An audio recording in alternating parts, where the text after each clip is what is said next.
Moro!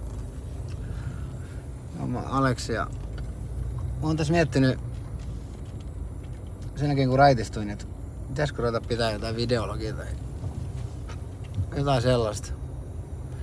En oo saanut oikein ikinä aloitettu ja aika epämukaisella alueella, mutta jotenkin nousee koko ajan mieleen uudestaan ja uudestaan, niin tein nyt tän näin. Tän sortsia.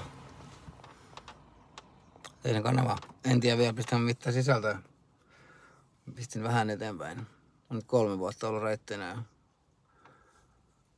raitistuin uskon avulla ja aloitin just kokemusasiantuntijakoulun ja herättänyt kaikkia ajatuksia. Tekee hyvä muutenkin saada niitä ulos tälleen. Joo, ehkä mä jaan jotain.